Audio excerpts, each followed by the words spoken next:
Today we have our second narco author, Peter Walsh, author of Drug War, The Secret History. And I read Peter's book, Cocky, years ago. So today we will be bringing you some stories from the drug lords of the UK. And all of Peter's links. He is a prolific author. How many books now? How many have I written? Gosh, at least half a dozen, but I've published probably about 70 of other people's books as well. Wow. Yeah.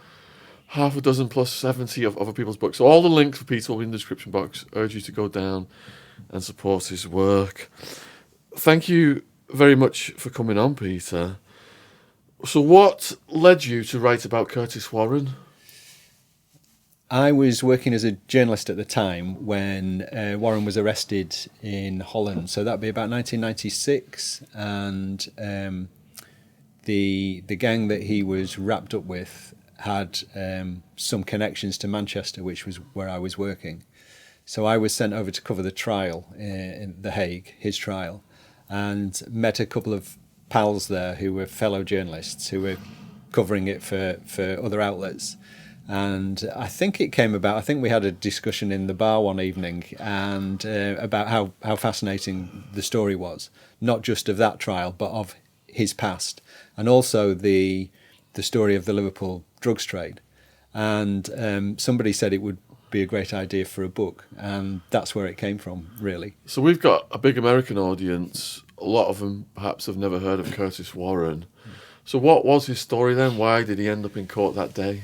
Warren's a really interesting figure in the British drugs trade, in that he was one of the first people, and certainly the biggest of his time, to deal in all of the different kinds of illegal drugs. So prior to Warren's rise in the sort of late 80s, early 90s, you would have gangs who smuggled cannabis, you would have some gangs who specialised in smuggling or distributing heroin, likewise cocaine, likewise amphetamine. But it was very unusual to find one person who was prominent in all of these different drug markets. Warren came from a relatively poor background. Was he out of Toxteth? He was out of Toxteth in Liverpool. Because I went Liverpool Uni, and we were like on the border of Toxteth, the business studies area. Yeah. That was late 80s, early 90s. So that was probably when he was doing his thing then, yeah. So again, for your US listeners, that's an area with a high sort of ethnic minority content. You know, it's the kind of black area, black and mixed race families in Liverpool. Toxteth riots. Yeah, a lot of them of a West Indian or Afro-Caribbean background. It'd been a deprived area. They'd had very serious riots in the early 1980s. A lot of discrimination. A lot of really bad attitude towards the police and vice versa. And Warren came from that sort of background, and became involved in the drugs trade at a high level through some personal relationships that he formed at the end of the 1980s. The end of the 80s was interesting because we'd had this explosion of club drugs in the UK. You know, Ecstasy had come along, the acid house scene, the rave scene, and it had introduced to drugs a whole market of people who weren't typical, certainly weren't criminals. These were ordinary young men and women who wanted to go out the weekend and enjoy themselves. I was one of them. You were one of them. And many of them, in their normal course of their lives, would not have been involved in illegal activity. But through the rave scene and their exposure to ecstasy, which kind of enhanced their experience of clubbing, they became a kind of criminal market, although they weren't, by any stretch of the imagination, the sort of people you would typify as criminal. And this huge market kind of opened up the drugs trade, and it opened up entry by people who were perhaps from a tougher background. Maybe they were working the doors on those clubs, maybe they just sensed an opportunity. A lot of the early raves in the UK were illegal, so they were run by people from the criminal fraternity by definition. And I think the kind of acceptance over a number of years of ecstasy within that scene then also paved the way for the cocaine market, which became hugely important in the UK in the 90s. So Warren would be one of the people who benefited, if you like, from that market expansion. Right place, right time, or if you like, wrong place, wrong time, however you want to see it. But what was really interesting about him was that he seemed, by design, to want to maximise his profits from this drug trade. And the way that he did that was to try to buy his drugs as close to the source of production as possible. So in cannabis, that meant Morocco, which is where a lot of the British hashish in particular came from.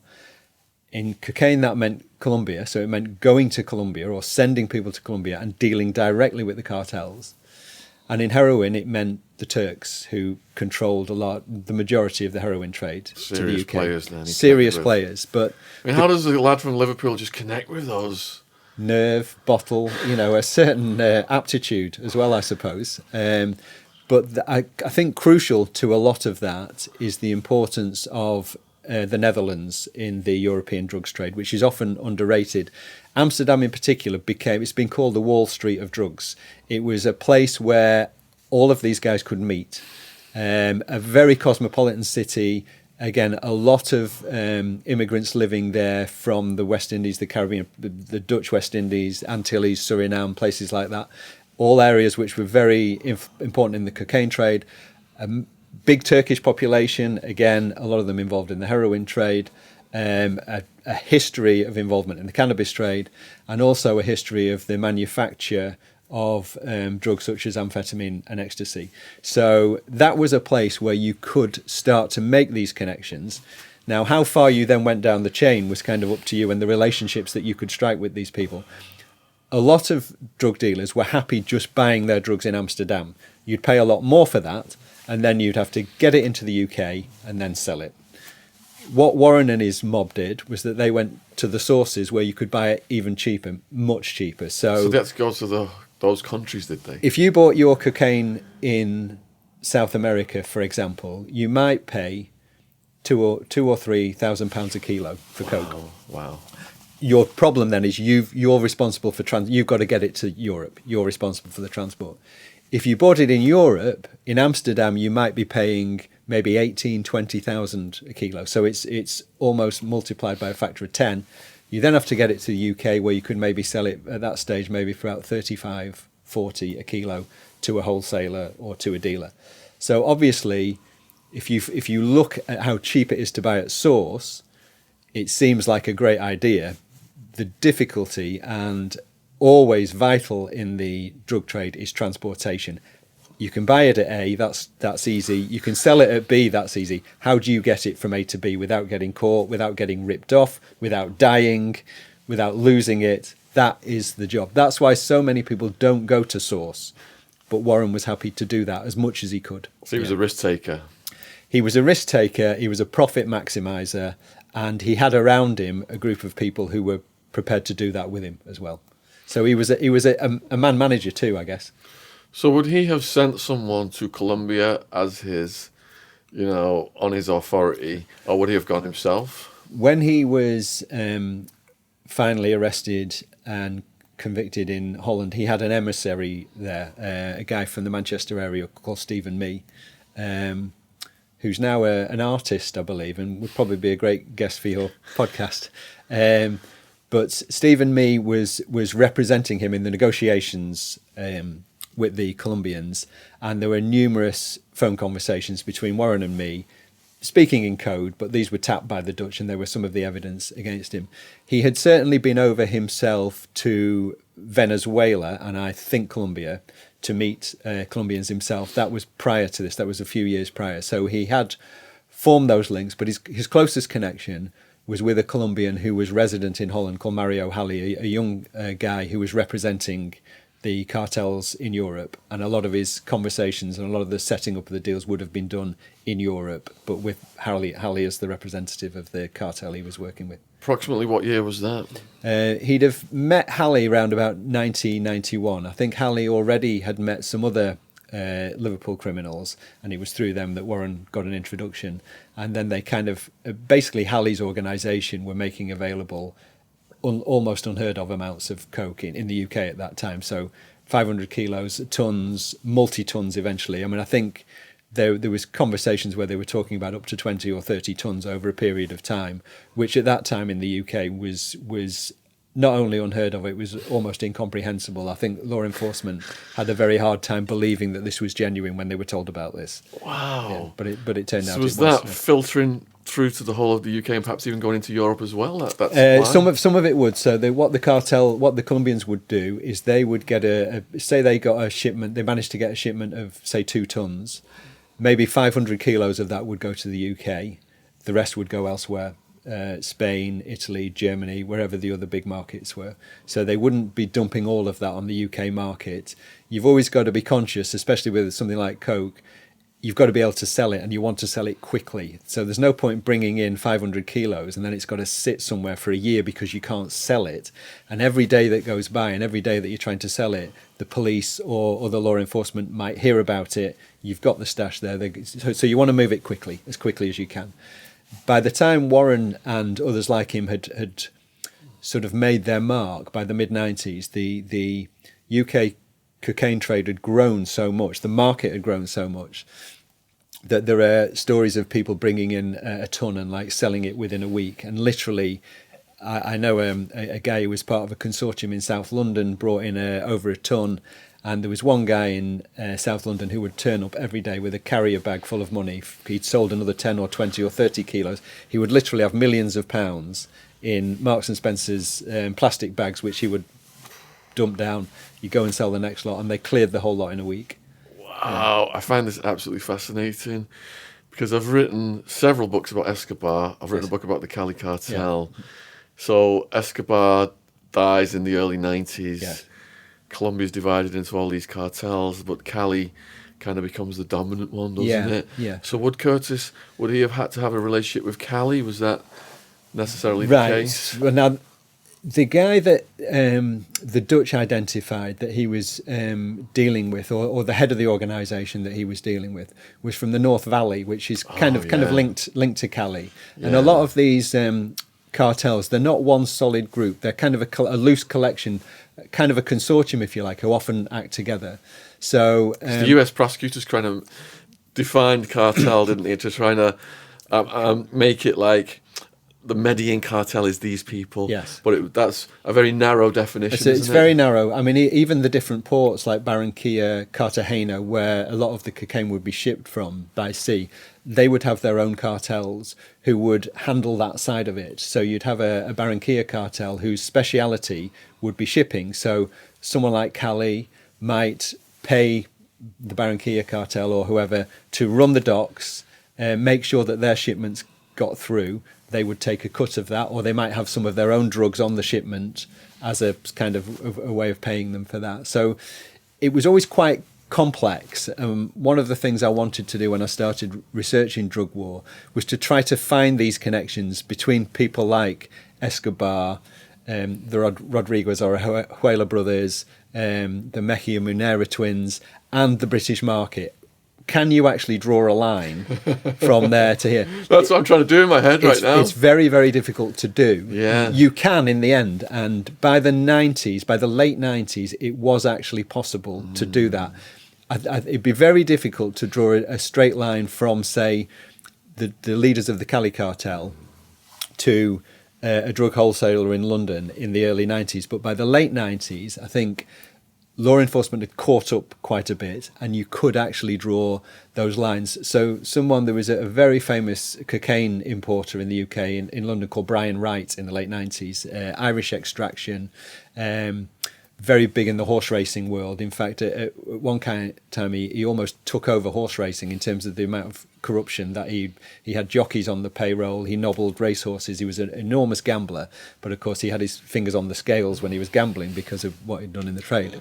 But you can trace a direct link from Wright to an actual cartel in Colombia who had jungle labs, had a jungle army that kind of protected them, how they put the stuff together, how they, worked on the cocaine to purify it, make the coca leaf into coca paste and then coke, and then how it actually got shipped to the UK, and you can see the actual connections.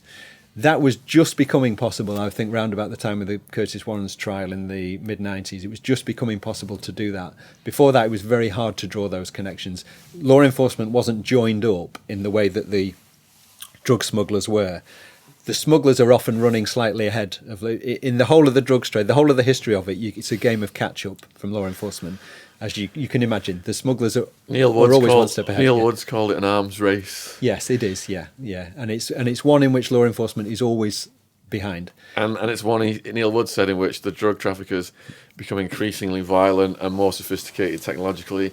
And it just creates chaos all over the world. Yeah. You've seen that violence in particular is one of the things I chart, and you can see it quite clearly. It's kind of a little bit of a myth that the 60s and the early 70s was a kind of nirvana of peace and love in the drugs trade, but compared to what came later, it actually was. It actually was it's a pretty sort of gentle, adventurous, kind of high-spirited sort of world, not a crude, cold, nasty sort of world. So let me just recap then. So we're talking about the story of Curtis Warren, out of talk stuff, young man. He's got the balls to make connections with source countries, and the source country we're focused on right now is Colombia. Many of you have seen Narcos. Escobar died in the shootout, early 90s. After Escobar fell, Don Berna became the kingpin of Medellin. The Orjuela brothers were the dominant two in the Cali Cartel. There was also Pacho, and what was the other guy's name? I can say Santa Cruz Londoño, I think. Chepe. So that was Cali. Then you've got the Castaño brothers, which we don't hear much about at all. Yeah. But they were massive. They were backed by the army because they were right-wing paramilitary leaders. And then you've got the guerrilla groups as well. They're competing to finance their activity through coke as well. So the crew you've not mentioned, and it was a story which I didn't know about until I sort of got deeply into the research for the book, was a pair of twins called the Mecchia Munera brothers, and they were known as Los Melisos, the twins, in Colombia. And they had originally worked for Cali. They used to guard their boat shipments at sea. So they would, if the Cali had a stack of coke on a merchant ship crossing the Atlantic or crossing the Caribbean to go to an onward shipment point, one of the Melisos would be on board with heavy armament as protection. If anything went wrong, his job was to open up and start shooting people. Wow. So these were tough guys. They don't look like the sort of old established Cali guys were sort of all by this time were becoming sort of mafiosi. These were young guys, trendy, combat gear, designer jeans, designer shades, tattoos. They look like they're like the Red Hot Chili Peppers if you saw these guys. But like those hitmen in Breaking Bad, the two brothers were they twins? Yeah, so the twins, they were based on them. They may well have been because the twins, as Cali fell due to action by the Americans largely, and they have this kingpin strategy to take out. Escobar was the first who they killed, and then they took out the Ochoas, they took out Cali, they took out others. It was the smaller, what they call the baby cartels, that kind of filled the space, and the Mecchia Muneras were key in this, and they started shipping tons to Europe. So by then the American market was reaching saturation level. You could get more money in Europe, and they struck up an alliance with a group of corrupt Greek ship owners, and they basically bought or hired a fleet of merchant ships worth millions and millions. I mean, these were legitimate, huge merchant vessels, and they would hide their drugs inside the ship. So not in a container, not in luggage, not in the usual. They would actually build concealments inside the superstructure of the ships. So these were extremely difficult to find. They would sail these ships typically to somewhere off the coast of Spain, and the drugs would be transferred often to the Galicians in northern Spain, who were the expert smugglers on the Spanish coast, fast boats into all the caves and coves on the Galician coastline, and then from there dispersed to whichever market. A lot of it to the UK. So these guys were absolutely crucial, and they were moving a tonnage to Europe which nobody had seen before. Eventually the Brits got onto them, British Customs, and they started a huge multinational operation which was ultimately known as Operation Journey, which involved the Americans, the Italians, the Albanians, the Greeks, the Dutch, and they tracked this cartel. I'm not sure what the total seizures were. I can't remember offhand. It was over 20 tons, but this group had probably smuggled more than 40 tons. They ultimately had a huge staging post on the Orinoco Delta in Venezuela, with a lab, landing strip for aircraft, numerous super fast speedboats to run the gear out to the ships. At the climax of Journey, there was a huge multinational operation, loads of arrests, but the twins escaped. Really? They escaped, and in the sort of clean-up operation, the Dutch raided an apartment in, I think, Bogota, and inside the walls of the apartment was $35 million cash. Wow. Which I don't think is the biggest cash seizure ever. I think there was a Mexican drug cartel one not long after in America, which was even bigger. Yeah. But 35 million. So that was some of their profits from the US market. So you can see how much they were making. The twins disappeared to the border area with Venezuela and basically started a private army in league with the Castaños, who you've mentioned, the right-wing sort of anti-guerrilla group, who had the backing of a lot of government politicians. They started this private army, terrorised the area, but it was all, in their case, it was not political. It was to maintain their drugs pipeline, which they did until one of them was shot dead in 2008. His brother was arrested.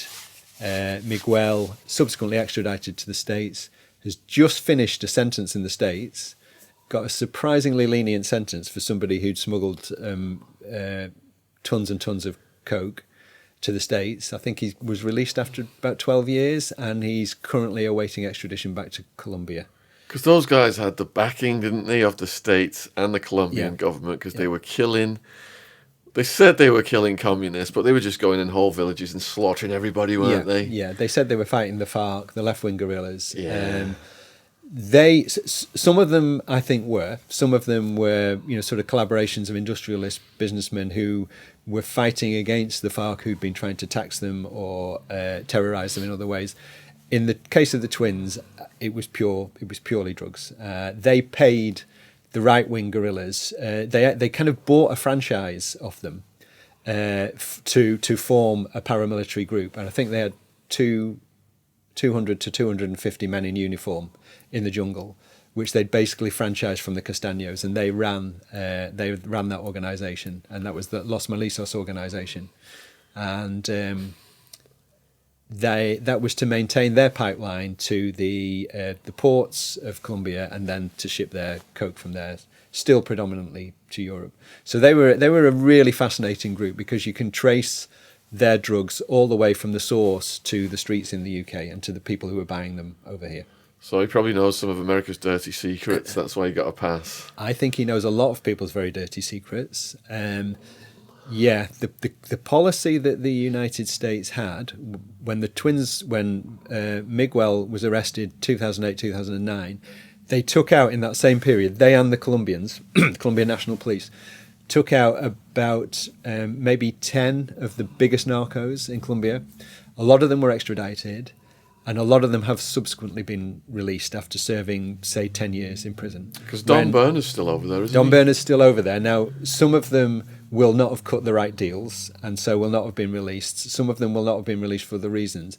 But if you cut the right deal, even if you had a string of murders to your name, massacres in the case of the twins, if you cut the right deal, instead of looking at, yourself, the sentences in the United States, you can get 100, 150 years, 10 life sentences, whatever. These guys are being released after 10, 12 years. And they've murdered a lot of people. It's very strange. Up there. Yeah, it's very strange. Yeah. So you mentioned that Curtis You in the book, or through an intermediary emissary, I think you said, Yes. had a link to the North Valley Cartel. That's right. So, who were the North Valley Cartel at that point? They would be a kind of a Cali offshoot, but they'd have had their own background. They were, I think, probably shipping more to Europe at that time than so. Medellin would have been mainly concentrated on the USA, and Cali initially. I think Cali's initial base was in New York, in the market there, in the sort of early 80s. These newer groups, they were obviously, if they were trying to exploit the American market, they were finding that there were already people doing that. So North Valley were a relatively new group who were looking to expand more to Europe. And the bosses had already, I think, been doing shipments into Holland, but they hadn't had a direct hookup with groups in the UK, particularly the Liverpool groups. And the story goes that they'd initially made a link with a couple of Scousers, and they sailed several hundred kilos over on a yacht, and that was the first successful. That was before I think Warren was directly involved. And having achieved that success and proven that this method worked, I think they did that again, and then at some stage Warren got involved, and they started talking about bigger amounts. So again, the key was just working out how to get the gear over, and they struck on this new method of hiding it inside ingots of scrap metal. So they'd identified that they could find a market for scrap metal coming from Latin America to the UK, ingots of aluminium or lead, which would be melted down over here and sold. And what they did was they put the cocaine in a metal chamber and then kind of moulded the ingot around it.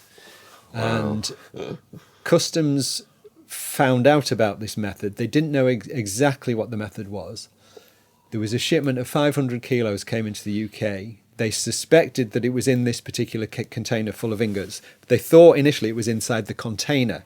So they ripped the container apart and they couldn't find it. So they started to drill into the ingots to see if there was anything inside. They were impervious to X-ray, so you couldn't find out if there was anything inside them. And the longest drill bits they had were only, let's say, 6 or 8 inches, and they didn't go in far enough to find the cocaine. So they drilled a few of these ingots, they didn't find anything, they patched them up again, and they let them go. And wow! 500 kilos hit the market. Wow! And that's what really made Warren and his organisation, that made their name, and it made their fortune. Yeah. So I've heard stories, because, I've got friends in Liverpool, friends in Talk Stuff, and I've heard stories that there was an issue with the Colombians and Curtis's organisation at some point. Right. There was a hitman sent out or something. Is this story true? Well, there was a story later. So after Warren had been sent to jail, one of his closest friends, a guy called Colin Smith, was shot dead.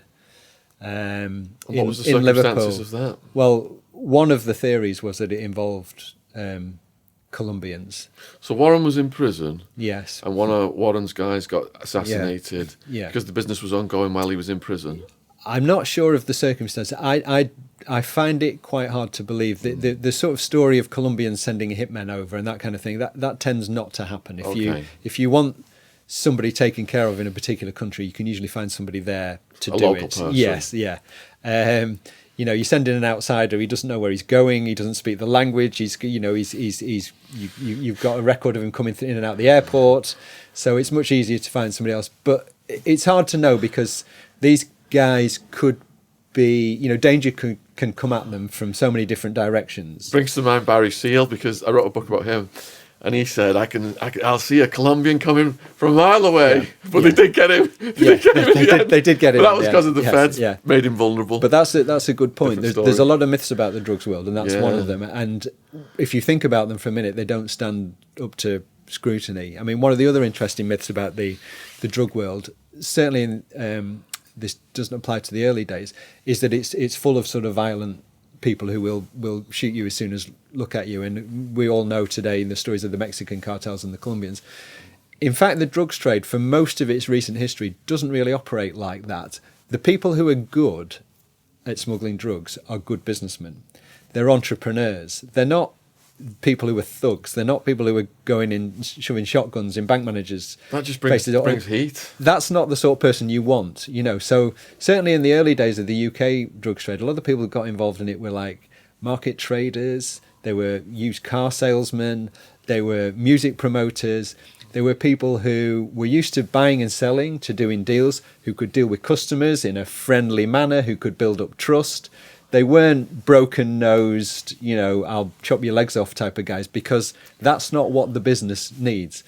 Those guys came in later because you needed them for protection, but they're not the guys you want running your business.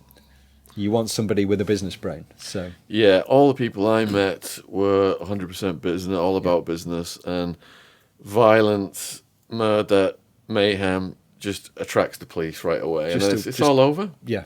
It's all over. You tend to see that more at the distribution level, don't you? At the street level, Yeah. That's where you tend to get turf wars. Foot soldiers peddling pills, and then someone doesn't pay, and then that person goes sends someone to their house. It's slightly different in that's far removed from. Well, in these producer bosses. countries we've talked about, it's different because a lot of them are riddled with political strife anyway. So Colombia's had a sort of de facto civil war for decades. The violence. Turkey with the Kurds. The PKK, again, there's been a sort of rumbling civil war for years and years. So it's different there. The people from you can understand the violence in the background there because it's the backdrop to their daily lives. But certainly when it comes from smuggling drugs from A to B, violence shouldn't really come into it unless absolutely necessary. So you've talked about how Curtis got his drugs in then from Colombia. What about the other countries he sourced from? How did he get them in from those? So, the ecstasy would be fairly straightforward. You could buy that. A lot of that was made in labs in Belgium and Holland. Some of it in Poland, I think. So you just needed a means of transport to get it in. They were using lorries a lot by this stage. Lorries were useful because you could do what they call groupage loads. You could pack a lot of different things on. So like big container trucks. Big container trucks. So you could, but sometimes they use coaches. If there were coach trips, school trips, any method at all, cars, boats, schools. Yeah. And what they would do at the groupage loads. So you maybe have a couple of tons of cannabis on board. You'd maybe have 50 kilos of coke, you'd maybe have 50 kilos of heroin, you'd maybe have a couple of million ecstasy tabs, and they could all go on the same load. So would that be in like luggage, or would that be in the undercarriage of the vehicle? That could be, or it could be inside a container. It could be. So one of his biggest heroin shipments that he was involved in, although he was never convicted of this, it was Britain's biggest heroin seizure at the time. That had come on a lorry on what's called the Balkan route from Turkey across Europe, over on the ferry into the UK with a driver with a legitimate haulage company. But in the base of the truck, in the truck bed, they had built these very long, long drawers that pulled out, and packed in those was, I think it was 180 kilos of cocaine packed in packages. Cocaine or heroin? Sorry, heroin. That was heroin, yeah. Now, the interesting thing about the Turks is that you couldn't really do with the Turks what you could do with the Colombians. Go and see them and buy from them at source. The Turks were in some ways, the most interesting organised crime group in Europe. Everyone's heard of the Mafia. Very scary how they were portrayed in Rise of the Foot Soldier. Indeed, yes. Yeah. Well, everyone's heard of the Mafia. I think if you'd ask anybody, they'd say, the biggest organised crime group in the world. The Mafia were customers of the Turks. That's how you need to think about the drugs trade. The Mafia bought from the Turks. The Turks controlled the heroin trade into Europe. And what they like to do, whereas other groups would like to sell you at source so that then they didn't have any of the transport problem, the Turks like to control the transport into the country because that they then had control of it. They could make sure it got there. They could make sure that there were no leaks, or if there were, they knew where they'd come from.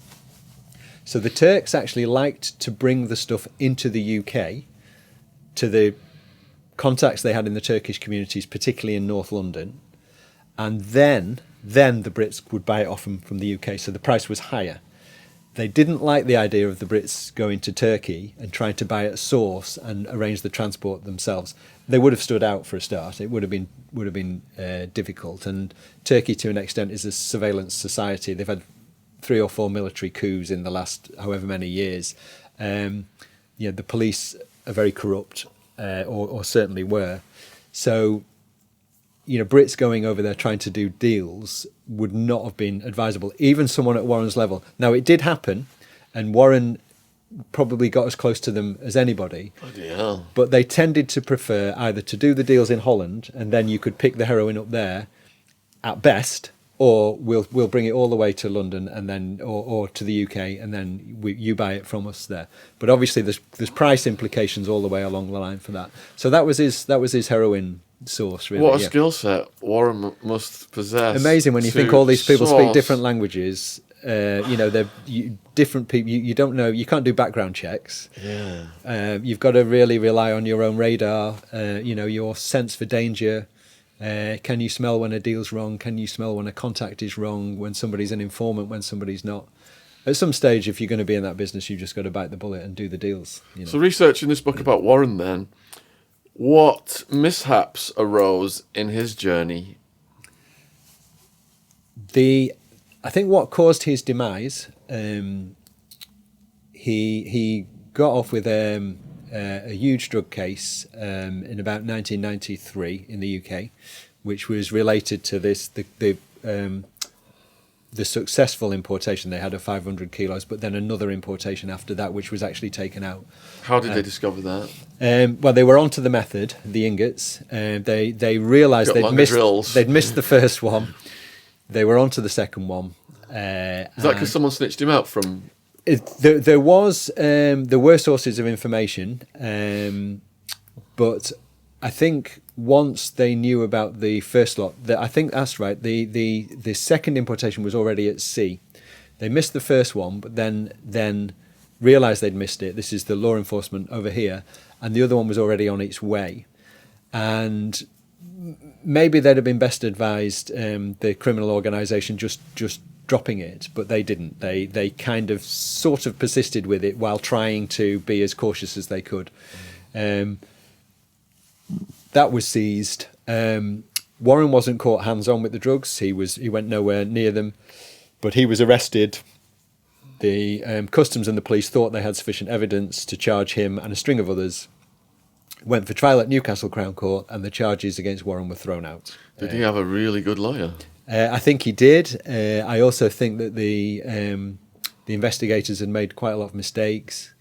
And ultimately, I think only one person was convicted at that trial, and his conviction was subsequently overturned on appeal. So it was a bit of a disaster.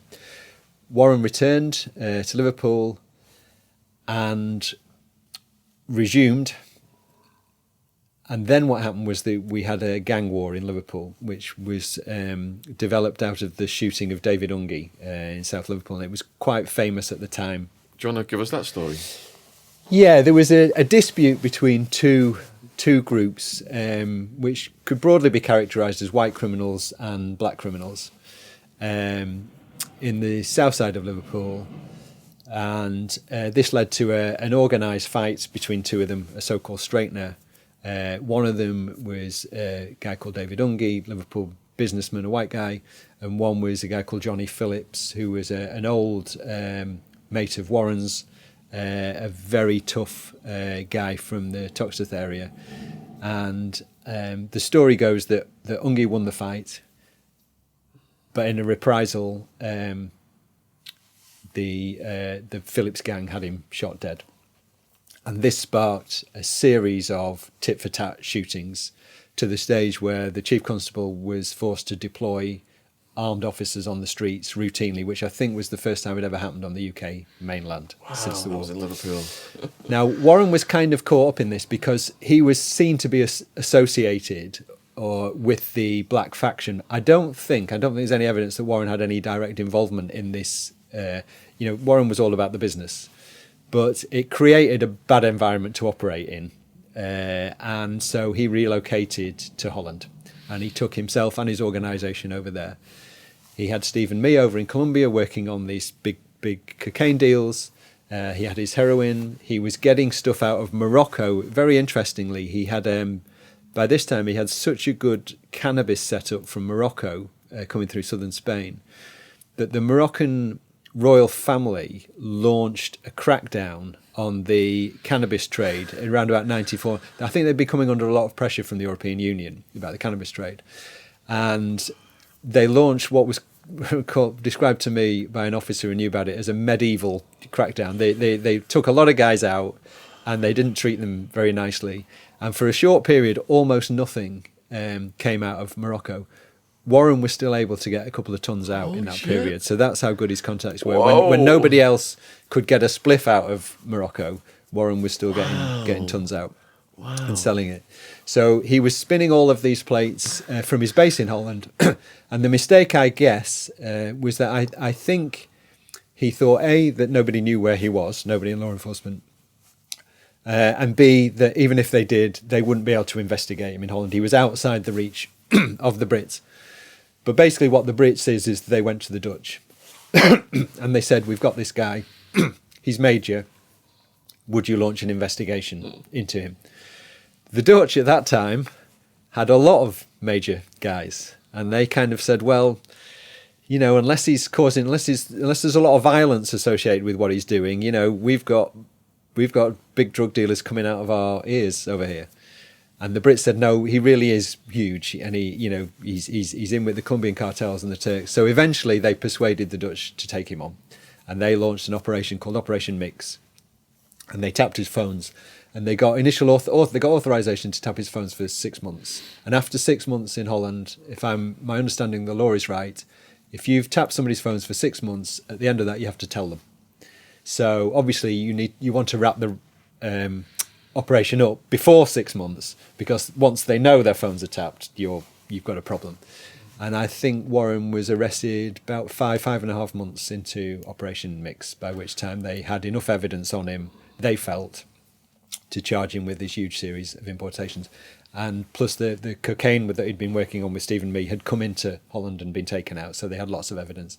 They found weapons, guns, grenades, all sorts of stuff. Although Warren's gang had not been causing trouble in Amsterdam. They knew better than to do that, but they had the means to defend themselves if anybody wanted to cause trouble with them. So imagine then on these phone calls, he was smart enough to be talking in code.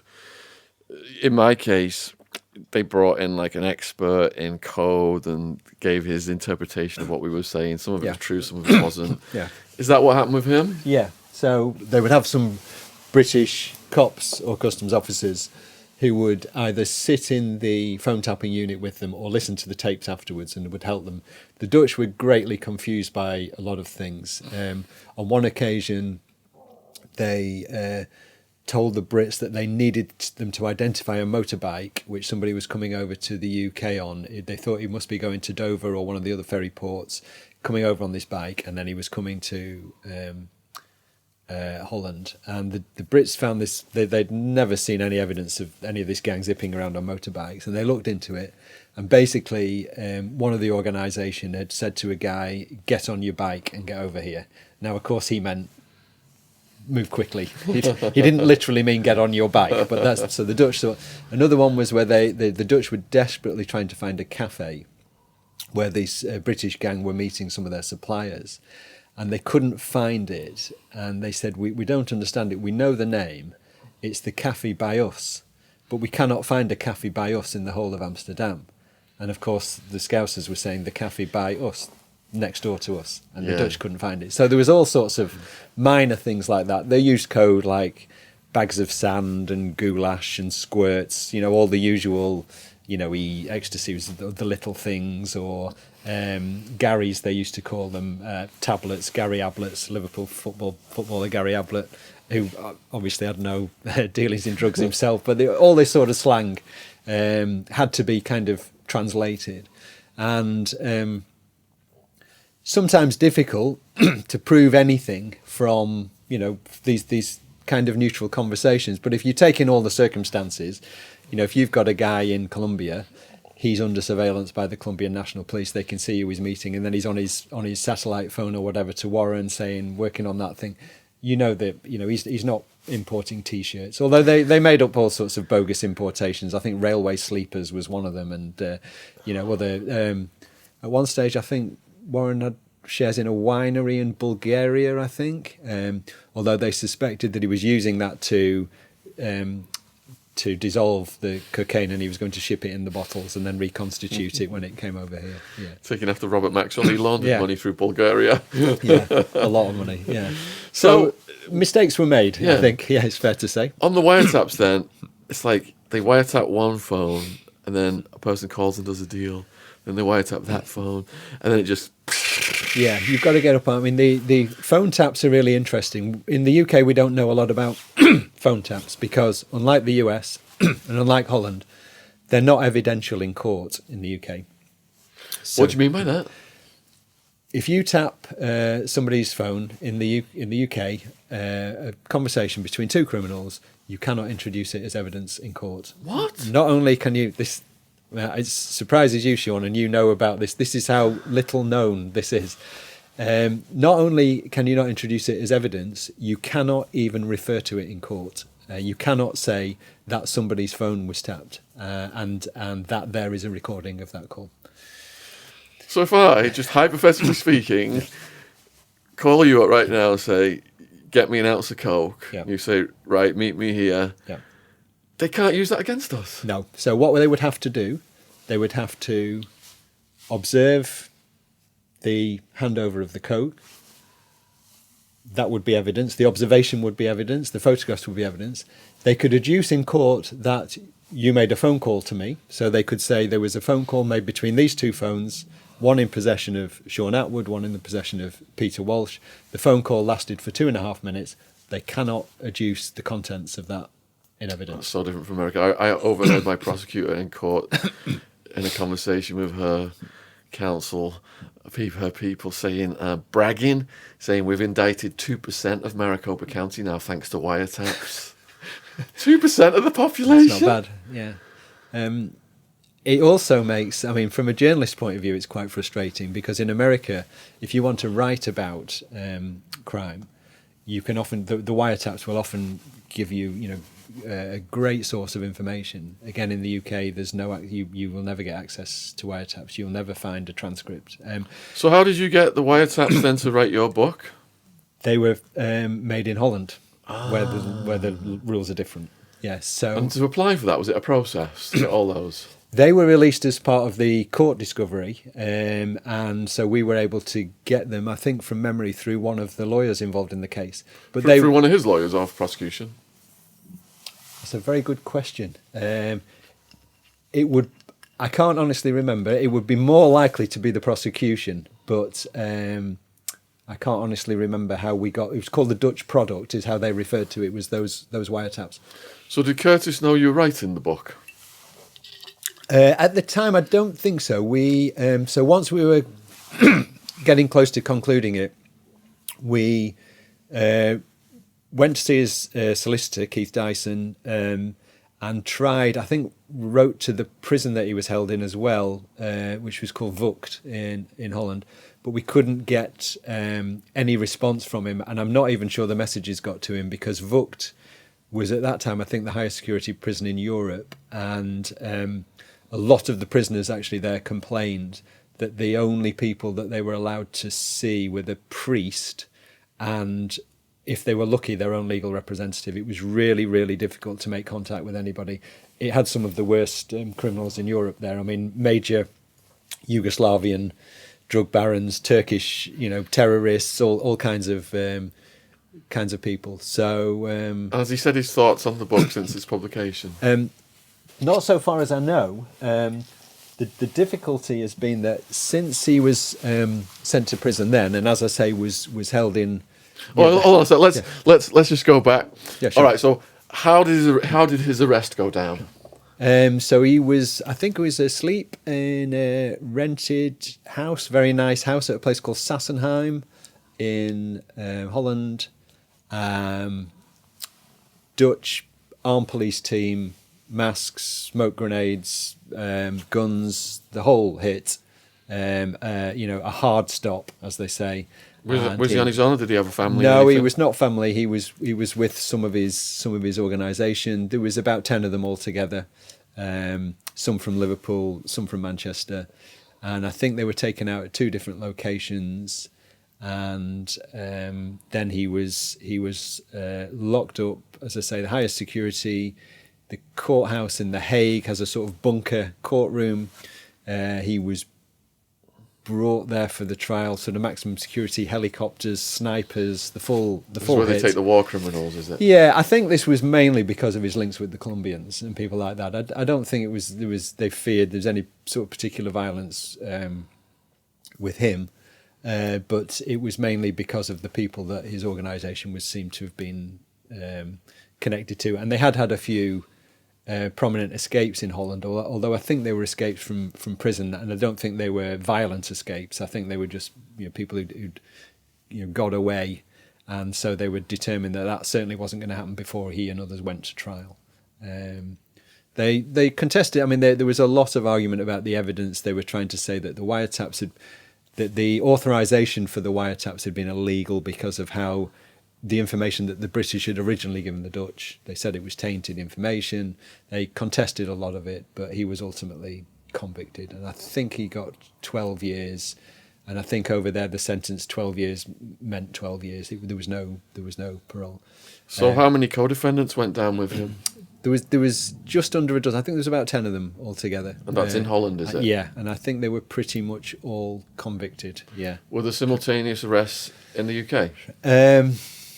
No, there was an ongoing operation in the UK called Crayfish, which had been kind of launched on the back of the Warren investigation. But when the Brits weren't able to investigate Warren in Holland, and they had to sort of leave that to the Dutch, as it were, they had launched their own operation from a secret location in the northwest of England. They wouldn't go into a police station or a customs office because they were worried about leakage and of being observed. So they operated out of a secret location, again with multiple phone taps, remote surveillance, spy planes, the full hit. They probably went to town in a manner they'd never done before. It was probably the biggest joint customs police operation that there'd ever been in the UK at that time. Wow. And Crayfish was into Merseyside drug dealing generally. A lot of it related to Warren, but some of it not. And they were trying to trace the connections between all of these gangs, and they found an entire ecosystem, if you like, in the city based around the drugs trade. And Crayfish led to numerous prosecutions, huge amounts of seizures of all kinds of drugs and weapons, until it was eventually wrapped up in the late 90s. Probably shouldn't have been wrapped up, but there were kind of internal political reasons why it was.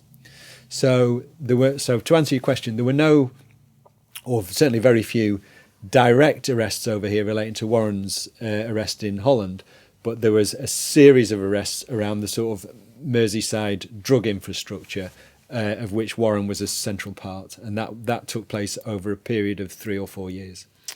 So the connections then, I assume they would just be passed on to other Sure. Yeah. associates? Yeah, so connections would be made and maintained if certain people were taken out, and obviously that's an occupational hazard in the drug trade that somebody gets arrested or in extremis gets killed. The trade goes on, the trade carries on, so somebody else needs to keep it going. And there were other groups also who weren't directly connected to Warren, who would have been in some respects seen themselves in opposition to him, who had also seen what he'd done and wanted to try to emulate it. So there was one white gang from the south side of Liverpool who actually sent an emissary over to Colombia with the rather thankless task of trying to make a connection to a cartel. And he sort of swanned around Colombia for a few weeks. Where did he land? Just trying to meet people in Bogotá? I think he would have flown to Bogotá, and then he kind of just swanned around for a few weeks with he had a few quid in his pocket, just trying to make contact with a drug cartel, and came home in the end empty-handed because he hadn't been able to to do They it. would have been as suspicious as hell. It was suspicious as hell, but Cali had like all the taxi drivers, Yeah. all the phone company, yeah, anyone who landed yeah, who was not a local person. yeah, They were watching them everywhere they went. yeah. So I don't think it worked in that case, but that is the sort of mad gamble that could pay off. Yeah, yeah. I did that mad gamble with my Ecstasy thing. I just sent people to Holland. Right. Just find someone. I said, find someone, and it worked. Well, one of the biggest drug Go to the raves, go to the clubs, find someone. Yeah, one of the biggest drug link-ups in the UK actually came about through a chance meeting. Do you remember Ronnie Biggs, the great train robber? Well, he had a bar in Rio de Janeiro, which is quite famous, and a lot of the Brits hung out there. And there was a chance meeting between some British villains and some American coke smugglers in Ronnie Biggs's bar in Rio de Janeiro, which led ultimately to the growth of the Brian Wright organisation, which brought in tons of cocaine in the mid-90s. And that was just a meeting in a bar. Two guys having a conversation. One group saying, we're interested in coke. The other group saying, we've got as much coke as you want. Yeah. Did a little deal first to see if it worked, see if they could trust each other, and then just built it up from there. So that's the drugs trade. It's very fluid, isn't it? Yeah, and the drugs never ever stop flowing. So this is one of the messages on this channel. End the war on drugs. The black market has inflated worthless plants into more value than gold. You can arrest Chapo, you can arrest Cali, you can arrest Escobar, you can arrest Curtis Warren. The drugs always flow. The black market gets bigger every year, and everything from knife crime in London, the majority of it, to hundreds of thousands dead in Mexico is a function of government policy making worthless plants more valuable than gold. So we feel on this channel the whole war on drugs has got to be stopped. Americans have spent $2 trillion on it. What have they got? Look at the fentanyl problem today. Things are just worse than ever. Absolute pissing away taxpayers' money so that private prisons, just one example, can make tens of billions a year in contracts, because that's where all this money's going. Take all that money and go after the predators. So, the killers, rapists, murderers, paedophiles. We've been told that the cops don't have enough money to go after paedophiles. So you've got all these vigilante groups setting up to do the jobs that the police do, and it's not the police at the ground level. They've been on here. They're good people. But they tell us they're getting these dumbass orders from the top. Revenue generation, arrest quotas, war on drugs, make more arrests, we'll get more money to spend, and on and on and on it goes, and bigger and bigger and bigger it grows. But the public are getting sick of it, and the good cops are sick of it. So it's the people that work in law enforcement that watch these podcasts. And I've had undercover cops come up to me. I was in like a restaurant, like, hey, we totally agree with you on this. We can't do anything. We're just trapped in this system where we can't do anything. So do you think the government policy's got to be, before we get back to Warren's story, do you think government policy needs to be looked at? Yeah, I think there's been a bit of a sea change in the past few years anyway, hasn't there? So if you look at the United States, there's various states now. The people? Have That's the people? I'm sick of it at the state level. The people. This is not the American government voting this in. US federal government maintained marijuana as a Schedule 1 substance more harmful than coke and crystal meth with no medicinal value whatsoever. Yet, look at the kids with the seizures, Charlotte. It's the people at the state level have voted it in. They're like, politicians, we're sick of this. But yeah, America was the first to spread all this, and now they're reversing it. Yeah, it'd be interesting to see how, because Portugal has also has decriminalised drugs. I think all drugs. Various countries in Latin America have been got their heroin campaigning for a users while. down because they're not scared of getting arrested. Yeah, it'd be very interesting. It's the situation in the UK. It's quite intriguing, really. If you look back through the history of the drug war, it was a big issue in the UK in the 80s in particular, politically and in media terms, and in the 90s. Drugs was a big story. In the 2000s, and certainly in the last 10 years, it's kind of disappeared off the agenda. particularly you very rarely hear politicians anymore, weighing in on the drugs trade. And it's curious as to why this has happened. I mean, I have my own theory is that a lot of the current generation of politicians have tried drugs themselves when they were younger, and they don't want to be asked about it. So they've kind of quietly dropped this off the agenda. It's a little bit hypocritical when you got someone like Bill Clinton, whose brother was arrested undercover getting coke, says, my brother's got a nose like a vacuum cleaner. Yeah, Bill Clinton then puts all these people away. Bush, same, puts all these people away. I think Clinton locked up a record number of women prisoners for low-level drug offences. How sick is that when you're a cokehead yourself? Yeah, I've just read Barack Obama's autobiography, the first volume of it, and he's quite open about having smoked weed when he was younger. And I'm not aware that it caused him any political problems admitting it. So I think maybe society has moved further than the politicians have. They certainly in this country, I don't think they've caught up with the public mood, which is that there will always be a great sensitivity around certain drugs, heroin being the most obvious example. Well, Obama, let me just say something about Obama then. He was part of the Choom gang in Hawaii when he was a young person. Right. And Choom meant getting blazed. They had a Choom-mobile, and the Choom-mobile was going up some mountain, and there was a car accident, and they were all stoned. And Obama fled the scene, according to the other members of the Choom gang. If he'd have been there and got done for something, look what would have happened. Yeah. See how idiotic, double standard. Yeah. So you would have had another president, maybe. We might not have even been able to become the president if you had a marijuana conviction. Yeah. So it'd be interesting to see what happens in the UK in the next few years, because I think this is a debate we're probably only just starting to have here. That has been had in other countries in the past few years. It's the politicians are such absolute hypocrites in this country to not have completely legalised weed right now. And I'm not saying that because I want people out doing weed, because that's not what happens. If heroin was legalised tomorrow, would you run out and do heroin? I don't think so. What we want is harm reduction. Because the black market has caused chaos. Look at all this, the knife crime in London, rival gangs, and weed and coke are the two biggest drugs driving that. So let's legalise weed to start with. It should not be a Schedule 1 substance.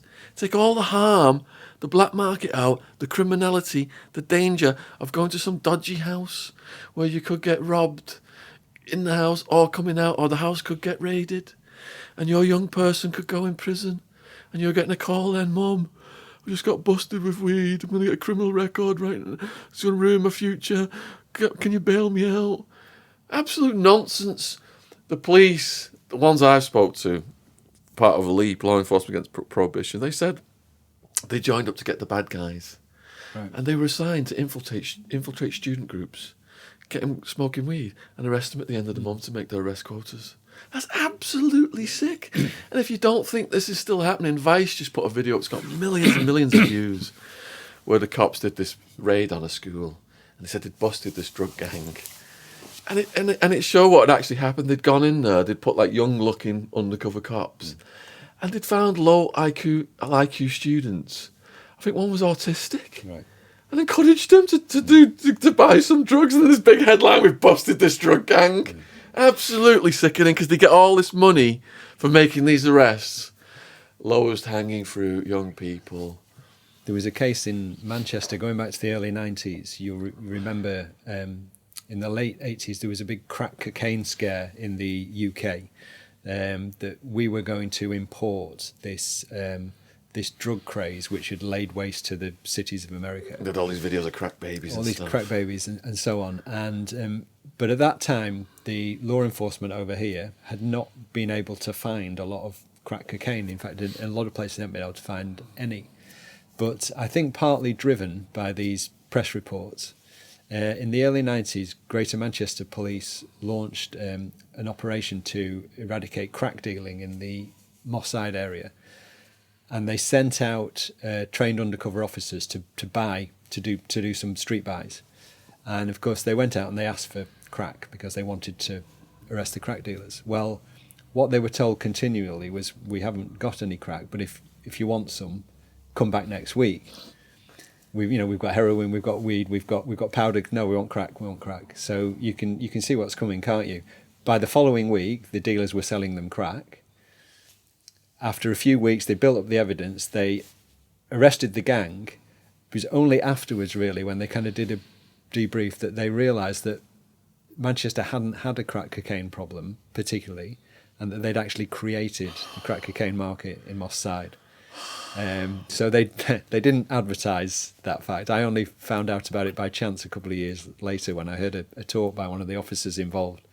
So that's the kind of misguided, unintentional consequences that can happen when you are led not by real intelligence, but led by scare stories, what you think is happening rather than what is really happening. And you can end up creating the very problem that you think you're dealing with. And when George H.W. Bush did that speech where he posed with a bag of crack, and he said, look, they're dealing crack at the gates of the White House now. It's everywhere. How that deal had gone down was he wrote a speech, and they decided it would be better if he held a bag of crack up in it. Yeah. And he authorised it. And what they did was they enticed a school kid to come right by the White House with the crack. Right. Just to do that deal so they could put that into his speech. Yeah. And don't get me started on the CIA's role in the crack epidemic. If anyone's interested in that, my War on Drugs series of books covers that extensively. Let's go back to Curtis Warren then. So he's been arrested.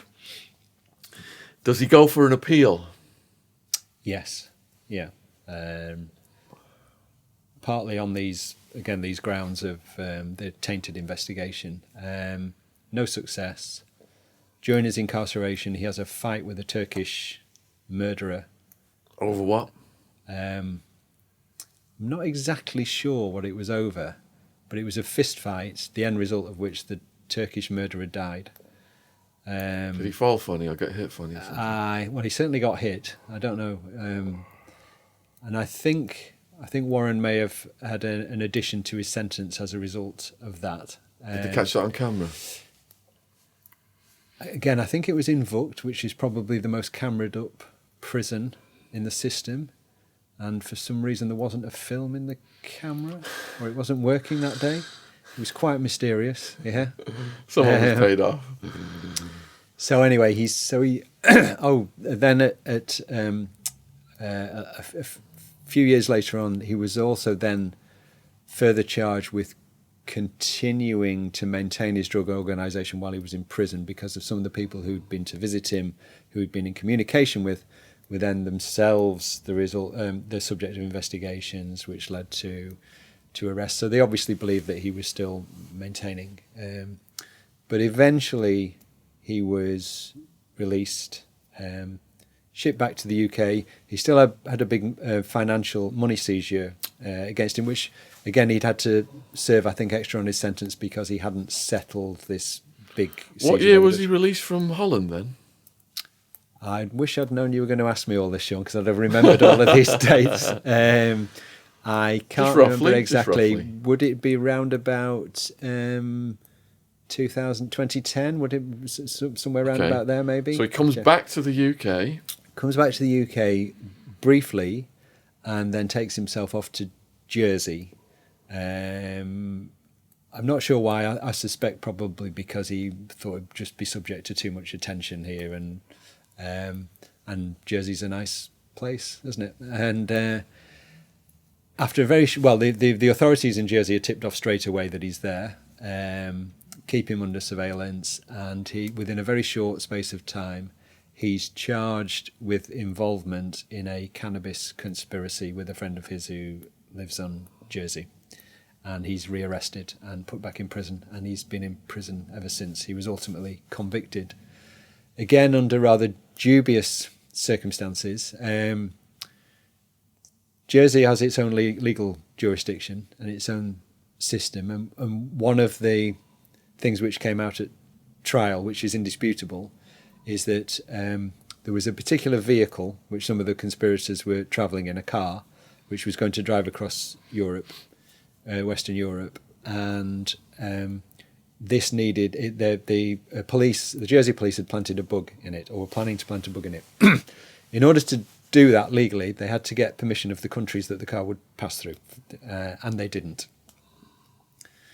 This was presented as evidence at trial. The product from this tap, this bug, it was pointed out by the defence that this was illegal, and I suspect in some jurisdictions it might have been enough to have basically had the whole case thrown out of court. But the Jersey court decided that while the officers had broken the law, and I think knowingly broken the law, that it didn't matter and that the trial was going to go ahead. And it did, and he received another long sentence.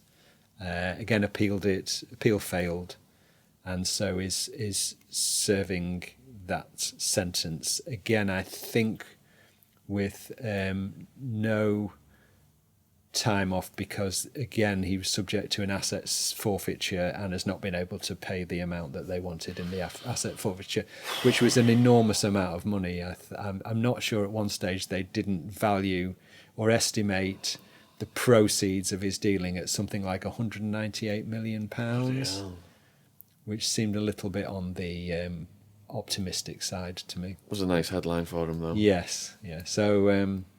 So that, as I understand it, is the current position. Does he have a release date? I don't know.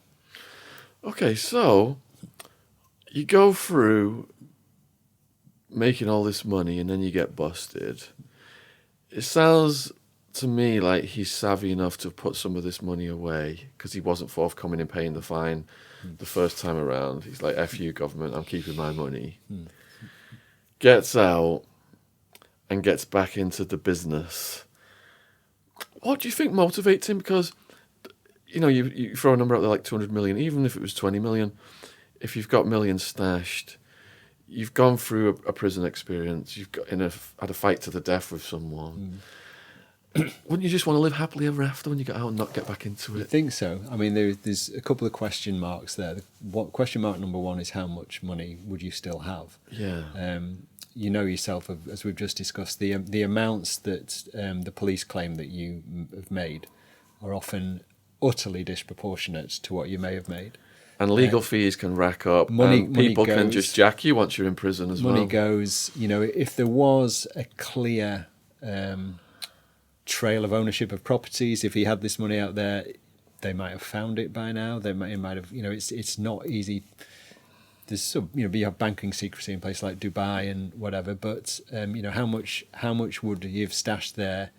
Looking back at the time, you know, I'm not sure when he was in his pomp how much money you would have stashed away, because you're not expecting to get nicked the next day. So, you know, there's always another deal in the pipeline. There's always a lot of money out on the street as well, you know. So, and often you hear the stashes rob you when you go to prison. Yeah. So I wouldn't necessarily assume that people are making this decision that although I've got lots, I'm going to keep doing it. It may be that they don't have lots. I'm not actually sure in Warren's case, you know, notwithstanding the fact that he was convicted in Jersey, I'm not entirely convinced of how active he was at that stage, you know, having just come out of prison. Do you think they might have stitched him up? I don't think that. I think there was a conspiracy to import cannabis, not a particularly huge amount. I'm not sure how involved Warren was in that conspiracy. And I think he may have been, to an extent, as much a victim of his reputation and the fact that, again, a bit like when he moved over to Holland, he just chosen the wrong place. Jersey is not the place to go and be a scouse drug trafficker with a bad reputation. We own Jersey. Well, I was at the Isle of Man. I visited the prison on the Isle of Man. The drug laws on the Isle of Man are crazy. Yeah. They give you huge sentences. Yeah. So do we own jerseys? Is it like the Isle of Man? Well, it's we don't own it exactly. What I mean is it like kind of, yes, former British Empire? Yes, blah, blah, blah. Yeah. So so in that respect, apologies to the good people of Jersey. Yeah. But yeah, why would you keep doing it if you had the wherewithal not to? I'm not sure that I could answer that, because it's certainly not something that I would keep doing. Just from researching him, though, and writing the book, I mean, researching and writing about Escobar, I got a feel for what motivated him. Did you get a feel for what motivated Curtis? A couple of, top-level sort of drug traffickers have said to me that it is the most exciting thing you'll ever do. One guy was one of the earliest British cannabis smugglers in any quantity, said it was like living in a movie. Yeah, we used to joke when we were doing it. We're living in a movie. Yeah, and we're above the law. We never get caught. There has to be something completely addictive about that. For all the headaches that it causes, and for all that you would only want to do it for a certain length of time. I guess if you only have one shot at life, and you find that is the ultimate drug. As far as I know, Warren doesn't drink, doesn't take drugs himself. So, this may have been his life fix, really. It's the same with the cops chasing the robbers. No doubt about it. They've got the same adrenaline high. Yeah. Oh, they're not too different. The personality types. The drug squads that went after these sort of top guys, they absolutely loved it. They literally worked 70, 80 hours a week without complaint, because they were enjoying it so much. It was the ultimate game of sort of cat and mouse. So I've written extensively about the Colombians then. They're no longer active, the people I've written about. Sure. I had operations through Mexico, and I knew I had a friend actually who was a pilot for Sinaloa cartel. Yeah. And he's like, never write about these guys. They're active. They've got a long reach. The cartels are worth more than small countries. Do you write about things that are more recent, more active? And do you worry about any repercussions, if so? There's always a difficulty about writing about things. If you're doing stories about organised crime, it's always very difficult to write about things right up to date. Look at Saviano. Yeah, well, not so much that, but there are legal difficulties. So, it was an issue when we were finishing the book on Curtis Warren, Cocky. What year did that come out? It'd be around about 2000, I think, the first edition. Some of the people that you want to write about in the book end up getting arrested themselves. So if you want to name them in the book, you have to wait until the case has gone through court. You can't name somebody as a criminal when he's about to stand trial. That would prejudice his trial. The next thing you know, you're on a contempt of court charge. So there's just there's a time problem with writing about, particularly in the UK, with our legal system being what it is, and the contempt of court laws, that once proceedings are active against somebody, and it can take 2 or 3 years for them to finally stand trial, and then if they appeal, then you have to have the appeal heard. It's very difficult to write about them in the interim. So you've constantly got this problem. You might have done all the work on a book, for example, or a documentary, whatever it may be, and then suddenly you find that a key figure's been charged, and you've got to put everything on ice for whatever. So can't you just change the name of that person? Well, you and say the names have had to be changed. If they were identifiable, if they could be identified, then that doesn't really get you around that issue. And also, I don't like using pseudonyms for people anyway. I kind of feel it's a bit of a cop-out, really. If you're going to, the point about writing this for me is it's modern history. You want to tell the story, and if you're changing people's names, you're not telling the real story. So that's always a problem with writing about anything contemporaneous in the UK. I guess it is difficult. I mean, would I jump on a plane to Mexico City and go and try and write an investigation of the Mexican drug cartels? No, I wouldn't. You'd be absolutely mental to have to want to do that. It's a very different proposition. But I think the concern for these guys is what they're doing at the moment and what could get them caught. That's their concern. There's no point worrying about something that, somebody who's written about something that you did 10 years ago for which you were convicted at the time and have served your sentence, and it was in all the newspapers and it was on television and whatever. So in a sense, the only way you can do these books in this country really is in a kind of historical fashion. There has to be a slight delay. They're just not really doable otherwise, just because of the constraints of our system. So one of the things we were going to talk about is the rivalry between the cops and customs officers. And I was going to ask, do you think Curtis got away with it for so long because of that rivalry? And did any evidence come out that he had corrupted local law enforcement or officials or customs officers? It definitely hampered the efforts to catch him. When customs and the police started working on him in the early 90s, when they suspected of his involvement in these big cocaine importations, there were actually several different police forces and several different customs offices who initially started working against him independently. So he was one of the subjects of an investigation by West Midlands Police in the Birmingham area. He was the subject of an investigation by the Regional Crime Squad in Cleveland in the northeast. He was the subject of an investigation by the Customs Cocaine Team, one of the Customs Cocaine Teams in London. He was also, associates of his were the subject of investigations by the Customs Manchester office, which covered Liverpool. So you had these sort of different groups of people within all within law enforcement, eventually kind of tripping over each other. And so at some stage, they kind of got together and tried to get a grip of the investigation. And in truth, they never quite did. It never quite worked. The chains of command, the chains of communication were handled very, very badly. And I think that was undoubtedly a factor in him, in the charges being thrown out of court against him in his first trial up at Newcastle Crown Court. Subsequently, and this was what led to this big operation called Crayfish in the whole of Liverpool, Customs and the police got together and said, we can't have this. This is not working. And they agreed a joint team, and they adopted a lot of the sort of police methods of working and the customs methods of working. They tried to meld the two together. They worked jointly, and the people who are involved in it tell me that it worked really, really well. And it should have been a model going forward. But then in around about 1998, the police were launching a new national organisation called the National Crime Squad. And the National Crime Squad wanted to kind of define itself in the market as sort of Britain's FBI type organisation.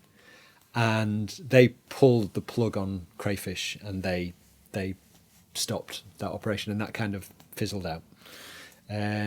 So yeah, to answer your question, it definitely was a factor in the failure to convict Warren and others the first time round. The various investigations at that stage were a mess. It was definitely recognised, and they tried to do things to correct it, and to an extent were successful. So, does each jurisdiction want to pose for news headlines and say, we got the big fish? If you go back to the 60s, when all this kind of first kicked off, and how the demarcation happened, in most countries, like in the United States, the lead on law enforcement, both domestically and abroad, is the DEA.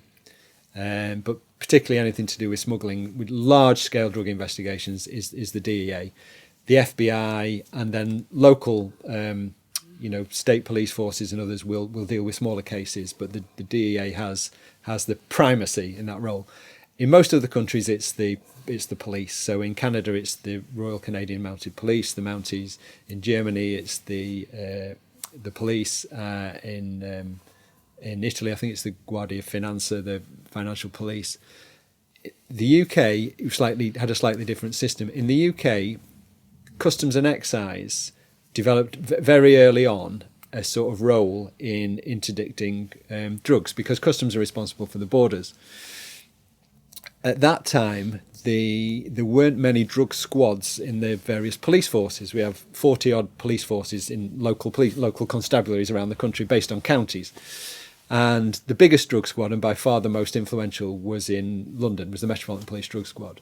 And the Met and the bosses began to realise that Britain was developing a drug problem in the 60s, predominantly cannabis, LSD, the sort of hippie counterculture, all this kind of thing.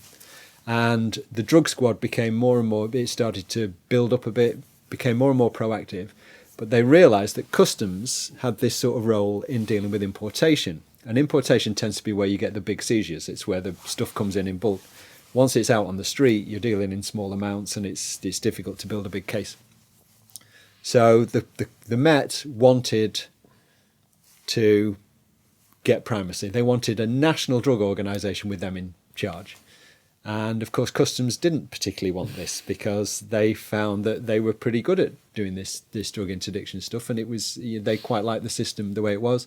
And also, there was an argument that if you have two organisations working in the same area, one can keep an eye on the other. The problem with the drugs trade with law enforcement is that corruption is endemic. The drugs lends itself to law enforcement corruption. It just does, because the amounts of money, because it's a victimless crime. So if police raid a place and there's a load of drugs there, if the cops are corrupt and they decide we're just going to steal these drugs and sell them ourselves, nobody's going to complain. The drug dealer's not going to complain because he's not getting charged with this offence. So it kind of lends itself to corruption. If you have two organisations in a kind of symbiotic relationship, they can keep each other clean, as it were. So these were the arguments which were deployed. They didn't cut a lot of ice with the Met. And the Met could have forged ahead with its plans to have primacy in the drugs trade. And the problem was that the Met hit a corruption scandal of exactly the kind that had happened in New York and other cities. And the shakeout from all of that, which happened in the 70s, was that customs ended up maintaining their prime role in importation. A couple of these are, again, stories which are really not very well known about now. And they're the sort of things that you hear about New York in the 60s. The famous French Connection case in New York in the 60s, which was Turkish and Corsican heroin going into New York and fueling the heroin market there. They seized loads of heroin in the famous French Connection case. It went into police lockups in New York, and it gradually disappeared onto the market. The corrupt officers stole it and sold it on the street. Amazing story. The result led to all sorts of inquiries and commissions and one thing and another. You would never think that could happen here, except exactly the same thing happened here in the 1976. I think it was the biggest drugs bust the Met had ever made. 600 kilos of Moroccan cannabis, stamped with a stamp of a Moroccan coin, so it was known as the Moroccan coin cannabis. Huge seizure in Hertfordshire at a house.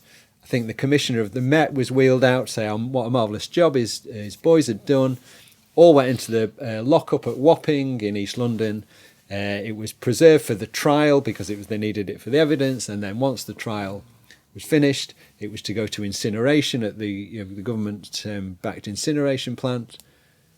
Only a few weeks later, cannabis started appearing on the streets of London with fingerprint powder on it. In other words, it was the Moroccan coin cannabis, which had come from the police stash, which instead of going to the incinerator had been moved from one van to another and had been sold out on the market to friendly dealers via corrupt police officers. And that was the biggest cannabis seizure by the British police at that time, and it ended up on the streets of London. That is an absolutely brilliant story. I'm so glad you've just given us that story, because it just backs up everything we're saying. Early on, I said that it doesn't matter who you arrest, you've made worthless plants more valuable than gold. The drugs always keeps flowing, always keeps flowing. But in the opposite direction, the money also keeps flowing. Now, whoever that drugs or money comes into contact with, it pays its own way out of the situation to keep flowing. So, what you just said, the drugs came into contact with the police in charge of stopping the drugs and incinerating the drugs. But the drugs was worth so much money, these plants, worthless plants, more valuable than gold, worth so much money. It pays its way to the police to keep flowing onto the streets. Unstoppable because of drug laws making plants more valuable than gold. Absolutely insane. This is government policy, people. And there is a turning point in society. especially the young people, completely against the war on drugs. So many people have partook in weed smoking. Some, not as many, have partook in using coke. And these include the politicians, the very politicians forcing these drug laws down our throats. It's got to stop. And it's you guys working in law enforcement, undercover cops coming up to me saying, blah, blah, blah, blah. We know this is the truth. Make these changes, make them happen. Tell your bosses, this isn't why I signed up to throw kids in prison for fucking weed possession. It is changing in this country now, but not fast enough. There was another case at the same time, actually, Shaun, which I don't think received any publicity at all, where it was it was a large cannabis seizure. The guys were going on trial, responsible, and the cannabis was taken to the court. I think it was the Old Bailey in London, and it was kept in a room at the court in case they wanted to show it in the court as evidence against these guys and to impress on them. And during the trial, the cannabis was stolen from the lockup at the courtroom. Now, subsequently, the prosecution tried to cast doubt on the defendants to suggest that they had somehow been involved in this. What had actually happened was that corrupt police officers had stolen it from the actual locked up room at the Old Bailey while the trial was going on and recycled it on the streets. So that's the kind of thing that was happening in London in the 70s. Yeah. In my book, American Made, I wrote about a prosecutor in Arkansas who was allowing local dealers to sell the product. And if you weren't working with that prosecutor, if you came in and set up shop, that prosecutor would have your house raided. You would go to prison for a long time. So that prosecutor could show that he was fighting the war on drugs. But actually, those drugs owned that prosecutor because the drugs always have to keep flowing. This is going on all over the world right now. Peter talked about these countries where the drugs are being sourced from. The governments of those countries are in on it. The heads of the military are in on it.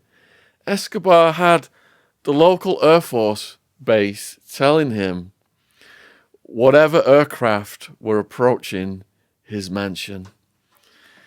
Escobar boasted his money put the president in power. He decided who the president was going to be. Same with the Cali Cartel, the gentlemen of Cali.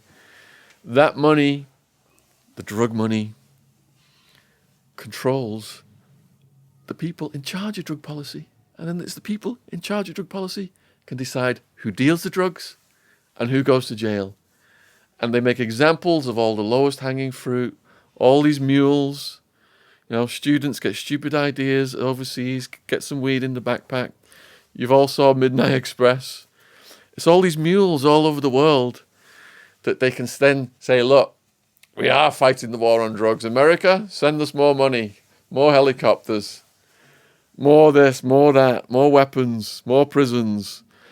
But at the same time, they're the ones running the drugs with a select group of people in that area. Escobar said to his local cops, you want a promotion? Right, go to this warehouse. I've got a load of coke there. Go and bust it. We'll send our journalists headline news. Cops would go along, seize the coke. Journalists would show up. They'd get promotions. And then when all that was over, when the news had broadcast this big seizure of coke, the coke would be transported to Pablo's aircraft and shipped on over to America to be sold.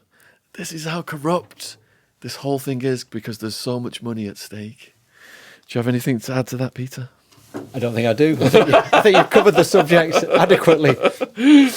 All right, so let's see. We are going over these pointers, but trying to weave in the Curtis Warren story. So you've written here, Costa del Crime and Liverpool in the 1980s. These two places were key to the UK drug supply. And we've also got Howard Marks coming into this story as well somewhere. Yeah. So in the sort of mid-60s, when the modern drug trade or the modern drug market grew in the UK. For the next sort of 10 years, I think it was kind of fairly loose, sort of chaotic, drugs coming in from different places, guys going on the hippie trail and bringing stuff back. There was no structure to what was a very young market in economic terms. I think it was by the late 70s, you could actually see in the cannabis trade there was starting to be a bit of a structure, and there were certain groups who were emerging as not dominant, but as the biggest players. Would that include Michael and Delroy Showers? We've had Michael on the podcast. I'm not. Yeah, Delroy would have been late 70s in the Liverpool. Certainly, Liverpool as a group. Or a number of groups, if you like, would have been one of the big organisations. So there was a group of criminals in Liverpool, of which the Showers would have been part. There were a couple of groups in London of what you might call established criminals, and then there were 2 or 3 groups of what I would refer to as the sort of counterculture smugglers, the sort of hangover of the sort of hippie era, but who were still, Howard Marks's organisation being one of those, who were bringing in huge amounts of cannabis. So there was about six different identifiable organisations or groups. Probably the biggest in terms of cannabis at that time was probably not Marks. There was a group based in London. It was run by 2 guys, Bobby Mills, who was a Londoner, and Ronnie Taylor, who was a Scot. But they'd met, I think, while they were doing national service in the 50s. And they started shipping huge amounts of cannabis from Morocco on a ship, the Guiding Lights, which would make several trips a year. And their customers were not the sort of the established kind of student or, hippie market of Marks & Co. They were sort of proper villains spread around the country. So they would be selling to the guys in Manchester who were known as the Quality Street Gang. They'd be selling to the big villains in Glasgow, big villains in London. This was the kind of criminalisation of the cannabis market, if you like, in terms of sort of hardcore criminals. And Liverpool had a similar ecosystem of probably a group. I think Liverpool Drug Squad at one stage in the early 80s identified about 50 named individuals who didn't all work together, but they were kind of an ecosystem, a lot of it based around corruption at the docks. By this time, the dockers originally used to report drugs if they found them, when they were unloading a ship. They wouldn't report booze or other things, but they would report drugs. But by this late 70s, there was a number of sort of criminals who'd managed to corrupt key dockers and shop stewards to turn a blind eye and to help unload, offload, hiding drugs on the docks, moving containers and this sort of thing. And so Liverpool became, probably outside London, the kind of biggest centre for expertise in that sort of smuggling market. Yes, you often hear like the big 3 cities for drug gangsterism are London, Liverpool and Manchester. Yes. And you've laid down some of the factors there. Yeah, so London and Liverpool would be more important in importation. London also was the biggest market. Manchester was more important as a market rather than as a place of importation. So the gangs from Liverpool tended to be very good at smuggling the stuff into the country. And Manchester was a big distributor, very high student population, a big ethnic minority population, a lot of use of cannabis and other recreational drugs, big nightclub scene from going back to the 60s when you had the mod clubs and the pills and all that sort of stuff. But yeah, they would probably be the 3 predominantly. Glasgow to a lesser extent in the 80s, mainly because it had a heroin problem, and Bristol, or the port of Avonmouth as well, was quite important in the early days as an importation, as a point of entry. So I met Howard Marks before he died in the odd green room here and there. Yeah. Fantastic raconteur. I watched him in pubs and venues, just people packed in wall to wall. I was laughing my head off all the way through at his stories. Yeah. Was he a competitor of Curtis Warren then in the weed market? Would they have had some kind of... No, Howard would have been out of the game before. So I think Howard's last major arrest was 88. So it had been a bit early. He would have been contemporaneous with some of the Liverpool guys who, if you like, preceded Curtis Warren.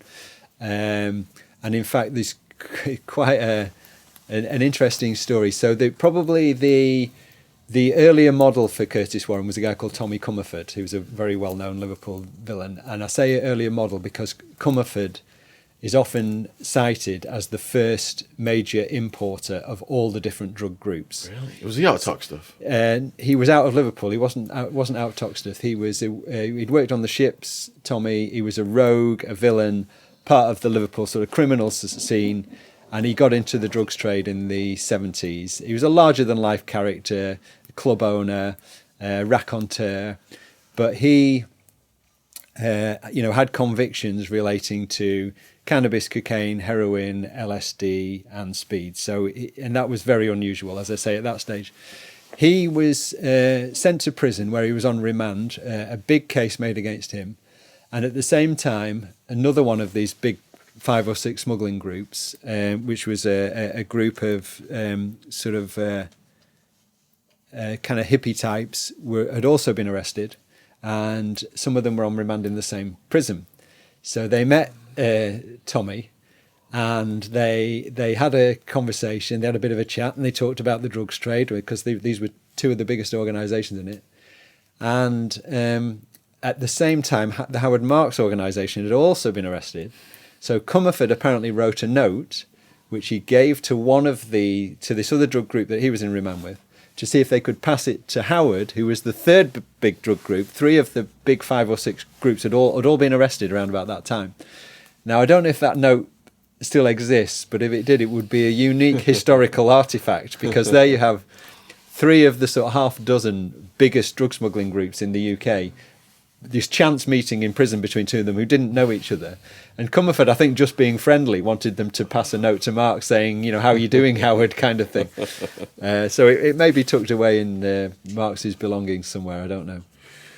Who was Gigi Mecchia from North London? Did we do his? Yeah, so Gigi Mecchia was the guy who's been identified as the first major heroin baron in the UK. So when I undertook the latest book that I've written, which is Drug War, which is the history of the UK, or smuggling to the UK since the 60s, the 3 drugs that I looked at were cannabis, cocaine and heroin. And I've tried to trace the rise in consumption of each and to see where they came, who were the guys who were bringing it in. And the name that stuck out when it came to heroin was this guy, Ahmet Gigi Mecchia, who was a North London Turkish guy who had been over here. Well, he was originally he was a Cypriot, a Turkish Cypriot. Came over here in the late 50s to London and ran mod clubs, strangely enough, for a Turkish guy in the 60s, and was quite a trendy guy, but a pretty tough guy. He was a judo expert. He was an expert with knives, which he kept an impressive collection at his North London flat. And he fell foul of the law for various drug offences, mainly around sort of pills at that time. At some stage in the 70s, Gigi tapped into the heroin production in Turkey and started to import it into the UK. And he had part of his cover was a pickle factory in North London. And he started. Now, at that stage, Turkish heroin had been a big problem in the United States. We referred earlier to the French connection and the pipeline that ran.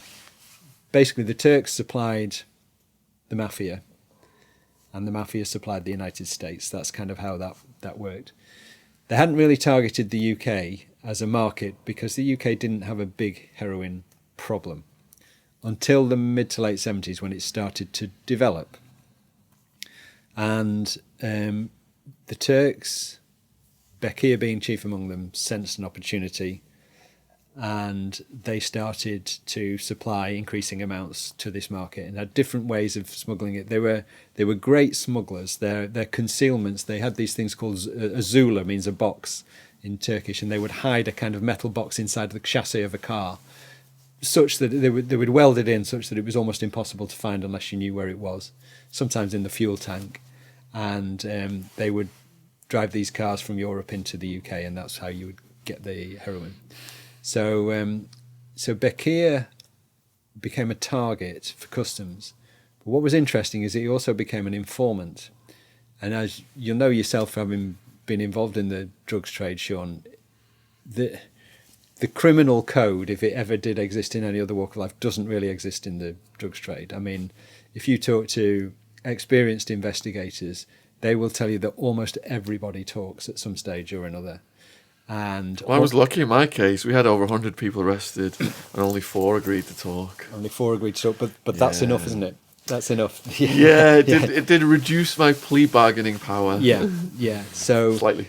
And certainly in the sort of Turkish milieu, Bekir himself was from Cyprus, as I say. He wasn't from Turkey, but in Turkey itself, where you had these well-established drug smuggling organisations, in the Turkish system, if you get arrested, ultimately everybody talks because they employ torture, and it is prolonged in their system. You would be subjected to torture until you talked. So everybody, in a sense, is an informant. Everybody's playing the system. Nobody is standing on the sort of the alleged Mafia code of omerta, of silence, which you might be able to get away with in the American system, where nobody's going to attach electrodes to your limbs. So Bekir was dishing the dirt on rivals to customs, but at the same time was running his operation. And now he wasn't given permission to run his operation. He was lying to his handler, and he was saying that he wasn't involved, but they knew he was involved, and so customs continued to investigate him, tap his phones, put him under surveillance, while he was also feeding information to them about these other gangs. And eventually he was arrested. He had a few different methods. One was the concealment in cars. He also had couriers coming through the airports. And I think ultimately he was convicted of a series of importations totaling something 20 or 30 million pounds worth, which in the UK heroin market at that time was enormous. And so he's significant in that he is the kind of first name that you could attach to that growing market in heroin consumption. Now, what is interesting, and this again shows you we talked right at the beginning about how law enforcement's often playing catch up. Customs and the police had a series of successes in the early 80s, Bekir's case being one of them, against Turks. They then had a hiatus for a few years where they didn't have any more successes against them. And when I was researching my book, I wondered why this was. And it turned out to be something very mundane. There was a very elderly but very experienced Turkish interpreter who helped the phone tapping unit to translate the dialect that the Turkish smugglers talked in on the phone. And he retired. And they couldn't get anybody that they trusted to fulfill his role. Wow. So it was very difficult to get up on the phones and to understand what they were talking about. And so, for a reason as mundane as that, for a period in the mid-80s, a lot of the investigative attention of the heroin trade shifted to Pakistan and India, to heroin coming from there. And the Turks were kind of dropped. Not completely, but... And in that period, I suspect they were building up their importance in the market. So although there was a lot of Pakistani and Afghan heroin coming into the country, and it was perfectly legitimate to have teams spending a lot of investigative time on that, the neglect of Turkey meant that around about 86, 87, when suddenly we got up on the Turks again and realised they were bringing in truckloads of heroin, there was suddenly a huge catch-up effort had to be made because something had been going on that had been missed. And it actually took, it was one person really, an investigator called Emrys Tippett, a customs officer, who kind of saw what was happening. He went to an Interpol conference and he met a colleague from Holland who told him about these lorries that they'd been finding coming in on this Balkan route from Turkey. And they'd had a couple of random seizures in the UK that they couldn't quite put a finger on. And the pair of them sat down together in a bar after the conference, and they, on a napkin, they wrote down what they'd kind of found, and the sort of some checklists of, you know, the lorries from a particular area carrying particular sort of produce like melons that were kind of, they wouldn't have imported them at that time of year. They weren't really economical. And they realised that there was something going on that they'd been missing. And Emrys Tippett went back, told his bosses, and at Dover, they told the customs officer at Dover to start looking. And all of a sudden, they started making these huge finds of heroin in these lorries that they had no idea had been coming in those quantities. Wow. I'm just absolutely blown away by your stories. We've got about 15 minutes left, so I'm going to do these last 3 points then. This one is heroin as well. So we're talking about Afghanistan and heroin. So my viewpoints of Afghanistan and heroin range from, we're going to go into Afghanistan and we're going to stop the opium and solve the heroin problem. And then they get there and the opium plants are like, don't destroy us. Please, we're more valuable than gold. And then the CIA just says, right, we might just have to take over this. That's one viewpoint I have. My other viewpoint is they just knew before they even went in that the plants are more valuable than gold. And they're like, we'll just take ownership of those. And now we've got record levels of deaths and chaos and government policy again. What's your feelings? Yes. I'd say two things to that. Firstly, in the early days of the start of the Pakistani heroin trade to Europe, which there'd been no seizures of Pakistani heroin in the UK until 1979. And then what seems to have happened is that after, or around about the time of the Russian invasion of Afghanistan, the CIA were trying to motivate the Mujahideen to fight against the Russians because it served American interests. And they turned a blind eye, and suddenly these heroin labs started to proliferate. The Pakistanis from somewhere and the Afghans got the technology to refine heroin into opium, refine opium into morphine and thence into heroin, which they hadn't had before. Nobody's quite been able to put a finger on where it came from. Some have said that they imported experts from Thailand.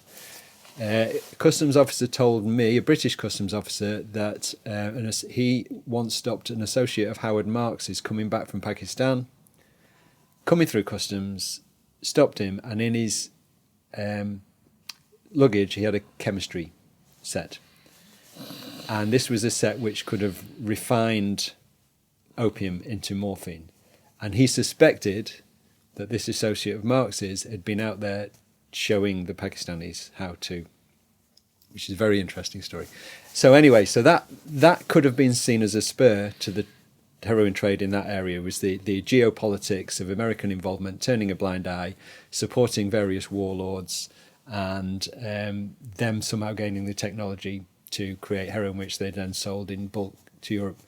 If we then come forward 20 years, post 9/11, the Allied invasion of Afghanistan, the destruction of the Taliban, reconstruction after the war, which hadn't been given a lot of thought, the Western powers get together and they decide who's going to do what. The Americans obviously taking the lead on military security. The Germans, I think, took the lead on economic redevelopment of the country to try to build up the infrastructure again. And we agreed, the UK, that we would take the lead in counter-narcotics. We would to counter this heroin trade. And we would train up the Afghan police, and we would, apply all our intelligence tools.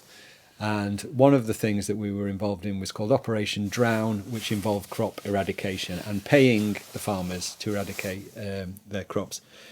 It didn't work. In fact, it was a complete shambles, as these eradication programs often are, to the stage where the Americans ran out of patience a couple of years later and decided to launch their own program, which was called the Five Pillars Plan. And being Americans, they tend to like shooting people. They like blowing things up, especially wedding parties. So this involved looking for high value targets. Again, they have a propensity to identify kingpins and to go after them. And they developed these special DEA teams called FAST teams, which are basically sort of paramilitary outfits who would go in, hit these labs, shoot any resistance. They launched drone strikes. They tried to continue the eradication program. The upshot of all of that was that 2017, 2018, just a few years ago, Afghanistan was growing more heroin than any time in history. Thank you, government policy again. Just creating a disaster. Killing all those young people in America. But no one they blame the cartels, blame the terrorists, blame this, blame that. When really it's their own policy. All right, so drug trade today, cryptocurrencies, the dark web. We do have a dark web series every Friday night with Ron Swanson. It is a live stream, but it comes with a huge disclaimer. You need to have a puke bag at your side if you're going to watch that. If you do watch it, please don't complain and say you didn't know what was going to happen. There are horrendous things going on the dark web. What Ron Swanson looks at are the predators, which is absolutely horrific, but we've not really looked in depth at the dark web drug market. So one of the things I tried to do in Drug War was to trace a history and see if I could see strands of how the importation of these drugs had developed. Starting off with a few individuals, if you like, entrepreneurial individuals, but at some stage the market reached a kind of peak. And it's trying to actually tell that story in a coherent fashion to a reader. And I think by about 2000, about 20 years ago, you could do that. You could see how the market had reached, if you like, maturity. There were certain groups, certain routes into market, certain transport routes that were identifiable, and you could have a snapshot of the whole thing. Looking at it now in 2021, I would not envy anyone trying to write the story of the drugs market, because it's utterly chaotic. It is huge, diffuse, almost uncategorizable. Somebody can rise from nowhere and become a player overnight. If you have enough money, you can just go and buy some product and then take it somewhere else and sell it and make yourself a load of money. There are so many different methods of selling. We've had this whole phenomenon of county lines, which is really a continuation of trends that already existed for a long time. But, that's just one of so many. Encrypted, we've got the whole Encro chat story now of this encrypted phone system which law enforcement broke, and which has led to arrests and multiple court cases across Europe. How did they break it? I think the French managed to crack the system. I'm not exactly sure how. They then shared that information with the Brits and others. But if you think of how much of and they took out a lot of people and a lot of drugs, how much of a blip will that make on the market? Probably barely registered. I mean, the market now, it's almost like a couple of big multinational companies going bust on the stock market, or like this ship which has just got stuck in the Suez Canal. I don't know if and has blocked trade down the canal. It'll be a blip for a couple of days, and then everything just roars away flowing back to normal. It is just an endless flow. And the drug market now, it's so hard now, you can't even identify what you might call major players, because there are just so many and they just appear and disappear with just such amazing frequency. that it's very difficult to now to trace any strands, any arcs, any storylines in the whole of that. So good luck to anyone who's trying to chronicle the drug trade of today, because it's very difficult. And then you've got all these like other drugs that exist that they're creating, the synthetics, to try and get around drug laws. Yeah. Therefore, their very existence is a function of drug laws. So you've got a whole generation of young people who are guinea pigs for these substances. Yeah. It's really... All right, let's finish with your publishing then and your books. I mean, Peter, I could talk to you for hours. This is a subject close to my heart. You know, not only have you backed up a lot of the things that I've been researching and saying on this about our mission statement, but I've learned so much from you today. It's been absolutely fascinating to hear, you know, all the stuff that you've researched. There's loads of things that tie into what I've researched that I was completely unaware of. Right. So I really appreciate you sharing your knowledge. So I imagine there's far more detail in your prolific output of literature. Do you want to run down, you know, the books that you've written over the years? Yeah, so I started a publishing business about 25 years ago, and it was mainly to publish books on subjects that at that time I didn't think mainstream publishers were covering.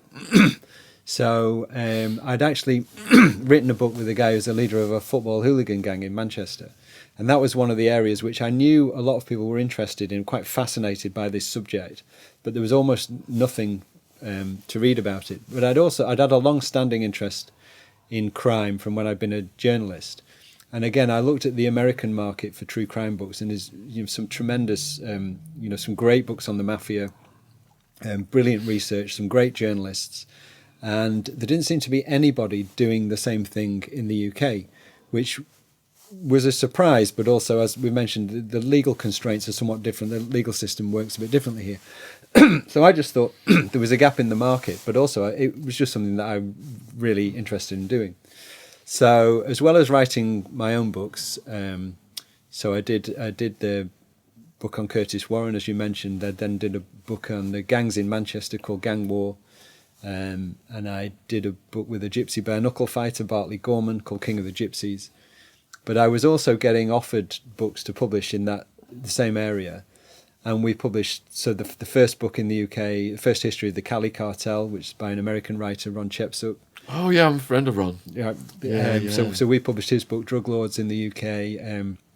We published a book in America about the Black Mafia in Philadelphia by Shaun Griffin, which is a fantastic book, which told a completely unknown story of this criminal organisation in Philly from the 1960s onwards. We published the autobiography of Stanley Williams, who was one of the founders of the Crips gang in LA, who was actually on death row when we published the book. He was subsequently executed. Tricky Williams, I was trying to sort of bring these stories to kind of public attention. And at the same time, other publishers started to do the same thing. So there was a few other, there was kind of a little sort of flurry of publishing in this area. And now it's become much more, I think, mainstream. The big publishers now are much more likely to commission books like this. But 25, 30 years ago, it's amazing. If you wanted to read about, for example, British organised crime, apart from a couple of the classics like the Profession of Violence, which was written about the craze in the 70s, very, very good book, there was almost nothing afterwards. It was as if crime had stopped when Reggie and Ronnie got sent to prison, and as if the 70s and 80s nothing had happened. And I was kind of always wondering, well, what had happened? And what had happened was the drugs trade, and nobody was writing about it. Then Howard Marks did his autobiography, which was very successful. A couple of others did. Mr. Nice. But that just covered one very small aspect of the trade, and it was a puzzle to me. It was why nobody was trying to tell this story. So I decided to try and do it. And I think I then realised why nobody had, because it took me 6 years of interviews. But before that, I'd probably done about two or 3 years of research on and off, collecting material. And there's still so much more to be told about that period. And if you look at the drugs trade, when you're talking about organised crime, the drugs trade is it, really. It is the fundamental driver of organised crime, although they branch into many other areas and they'll smuggle anything and they'll steal anything. It became the biggest profit opportunity in the history of the world for Yes. organised crime, making Yes. worthless plants more valuable than gold. Yes, absolutely, absolutely. So you can't really tell the story of crime in a modern country without telling the story of the drugs trade in that country, and that's kind of what I tried to do in Drug War. How many pages is it? A lot. It took you 6 years, did you say? It took me 6 years. And when was it published? An awful lot of cooperation, 780 pages. Yeah. The hardback came out a couple of years ago, and the paperback's been out for the last 12 months. And have you got that one on audio yet?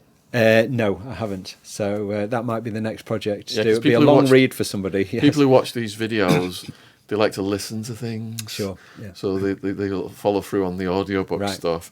Which of your books are available in audiobook?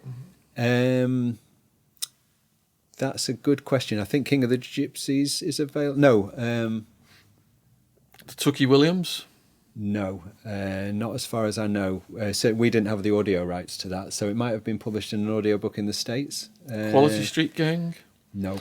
We had I had a guy from the Quality Street Gang contact me on Facebook. Right. He wanted to come on, Okay. but then we lost communication. Somehow I've not ever been able to get him on. Right. Do you know any of the prominent names of the guys? Well, the out there? guy that we published his life story was Jimmy Donnelly, who's known as Jimmy the Weed. That's it. Yeah. He messaged us, but we lost his. If Jimmy the Weed is out there, would love to have you come on and tell Jimmy's your story. great. Yeah, he Yeah. can tell you some stories. Can he? Oh yeah, yeah. Do you have a contact for him? Sure, yeah. Yeah, okay, let's arrange that. Is he in Manchester? Yeah, he's not had the best of health. I mean, he's not in the first flush of youth, Jimmy. Right. So I better check how he is. Can he travel? Difficult, especially Okay. with COVID. Yeah. Oh dear, oh dear. Is there anything you would like to say in conclusion then about your future projects, or would you like to say anything to the people watching this? No, it's been absolutely fascinating. The only thing about future projects is I'm working on a book at the moment about an undercover team, a law enforcement team that was set up in the 90s, which is highly secretive, which was intended to infiltrate the underworld and particularly the drugs trade. And it's what they did and how they did it, and that's never been written about before. But no, we've covered a lot, Shaun, and yeah, thanks for the invite. People watching this will want to reach out to you. Are you contactable through socials? Yeah, I mean, the company website, the company's called Milo Books, Milo Books, and our website is just www.milobooks.com. I'm on Twitter, which is @MiloPete, and anyone can send me a message there, or just send me an email through the works email at Milo Books. Yeah. So all of the links will be in the description box below this video if you want to learn even more than what Peter has said today.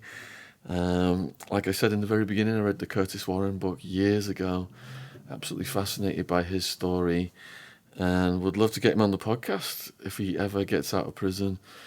I know we had Frenchy on, who's been in communication with him, and he talked a little bit about that. Check out our Stephen French interview. There was a few podcasts came up today. Michael Showers, check out that one. I'll put all these in the description box as well, just tying in to Liverpool organised crime. So if you want to contact Peter, like he said, his website and Twitter are down there, and let us know in the comments what you thought. Huge thank you to all the new subscribers.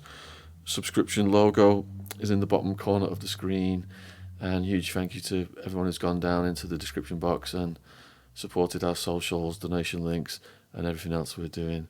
So take care out there. We're going to do an elbow bump then due to the social distancing. Thanks, Shaun. Cheers. Yeah, thanks.